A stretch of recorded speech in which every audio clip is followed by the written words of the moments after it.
Hello friends, I am Smita and welcome back to my channel Smita's Artsy Hub.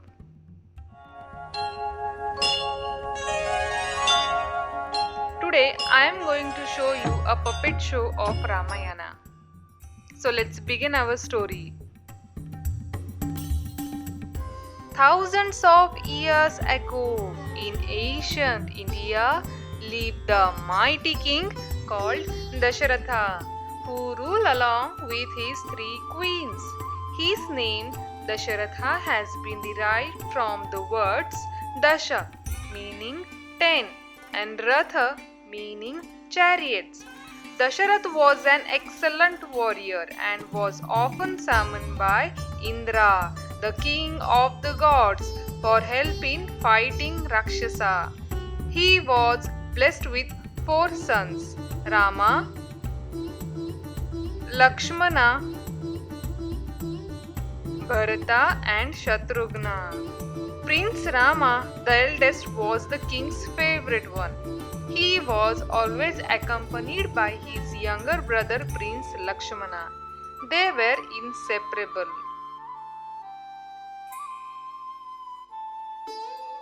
Rama and his beautiful wife Sita lived happily along with his other prince brothers and their wives.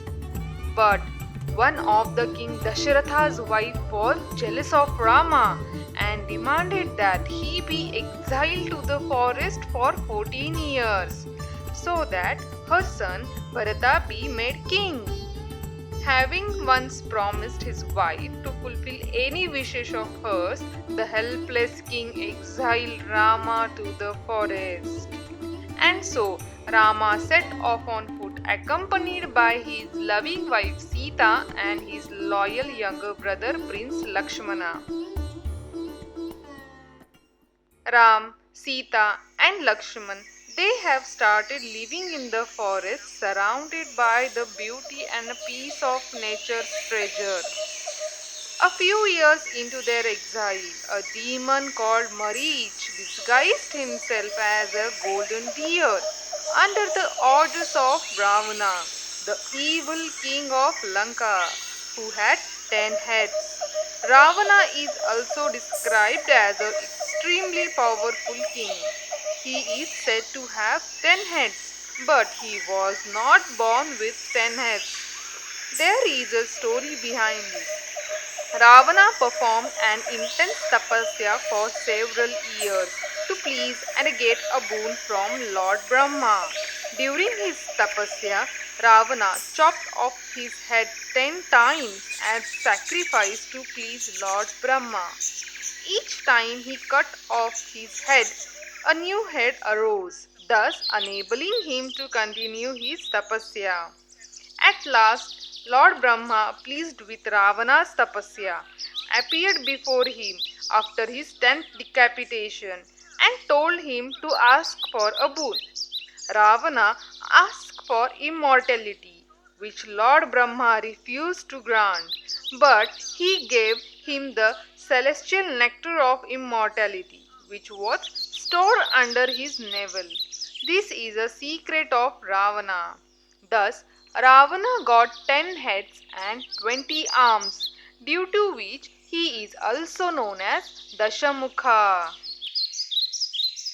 One fine day, Sita saw a golden deer grazing in front of the hut.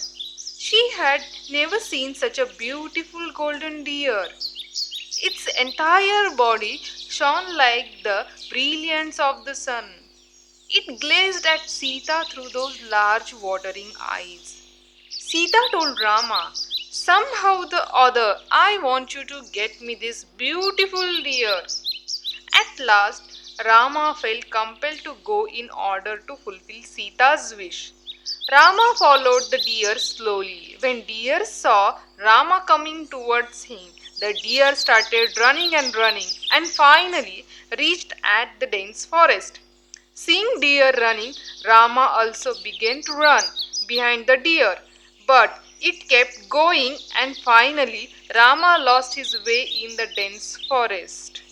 While Rama was chasing the deer, It imitated Rama's voice and cried out to Sita and Lakshmana for help.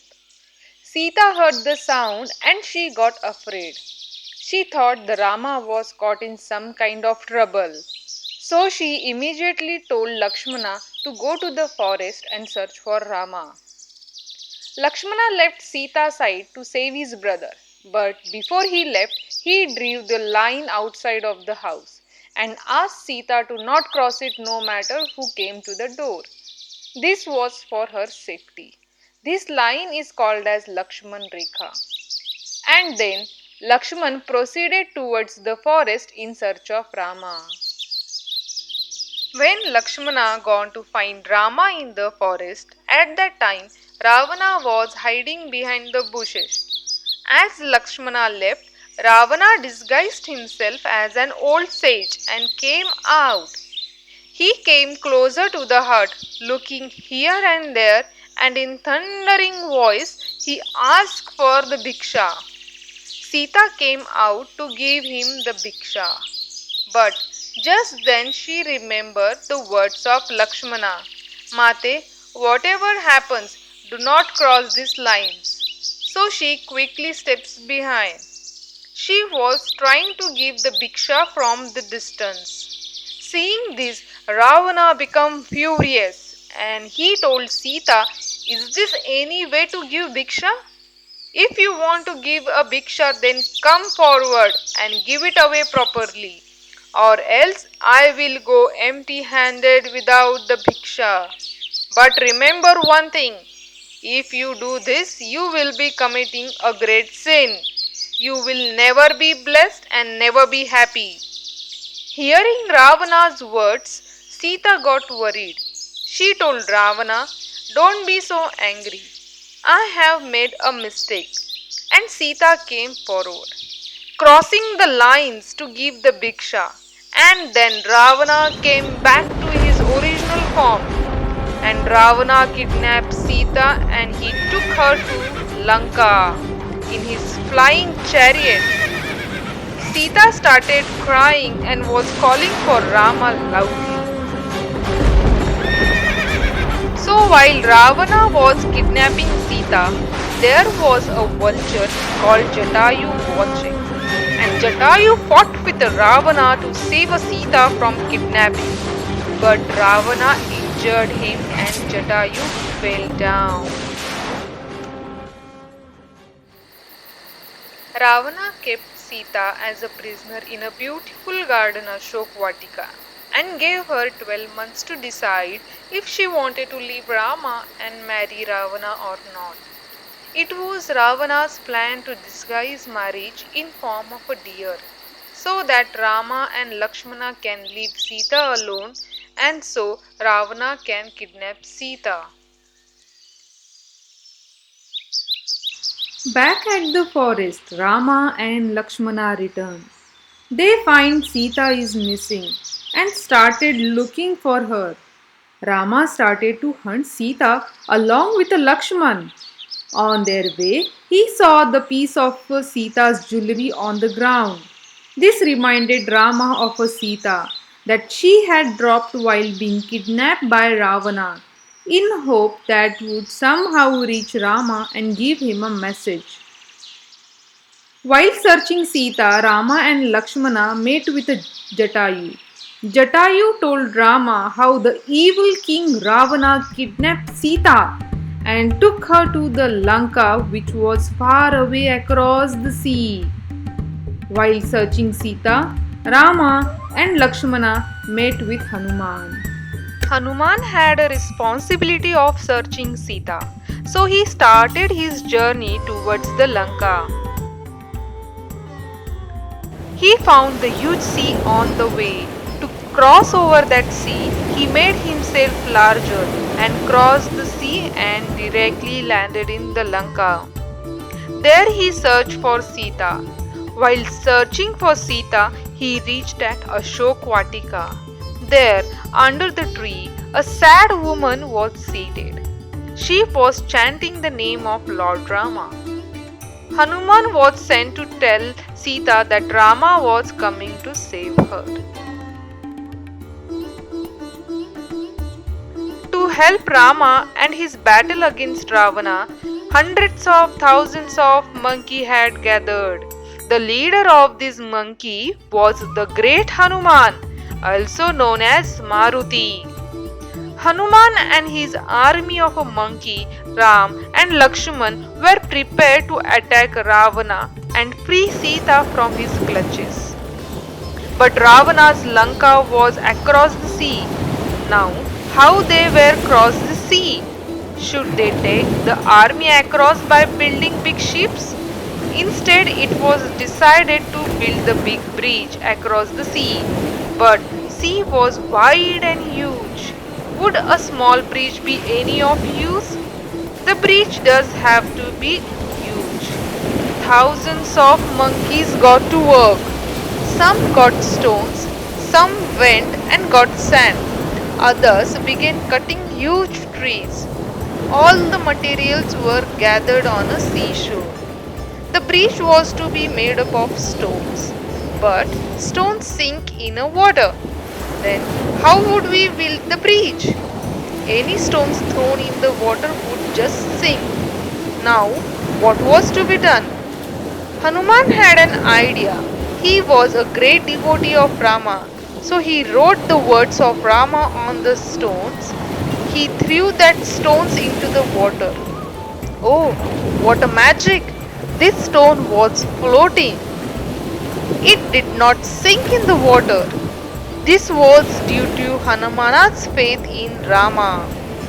That's it. They wrote the word Rama on every stone and threw it into the water. Thousands of hands united in this way and they began to build the bridge. In this way, with the help from all big and small, the bridge was ready. Rama, Lakshmana, Hanuman and the monkey army crossed the sea and they reached to Lanka. In Lanka, they all busied themselves in preparing for the war with Ravana. Ravana came to the battlefield angry as ever, riding on his divine chariot. The war between Rama and Ravana was on. Rama and Ravana fought fiercely. Slowly, Rama started to destroy Ravana's army.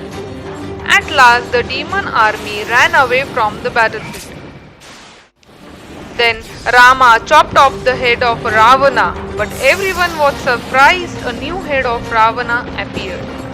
Every time a new head appeared and placed in the previous one.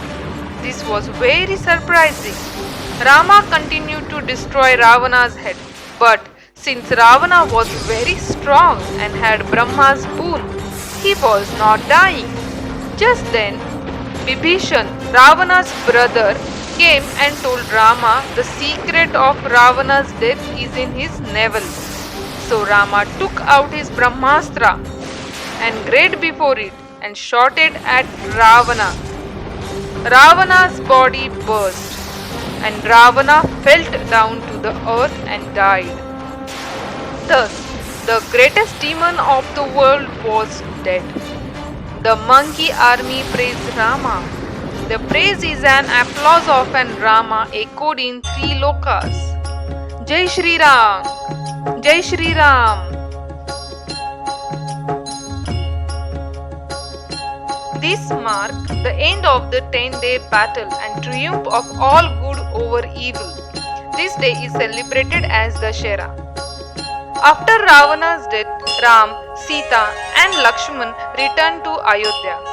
People rejoice to see their king return and this day is celebrated as Diwali. So I hope you like this video. If you like my video, don't forget to subscribe my channel, that is Smita's Artsy Hub.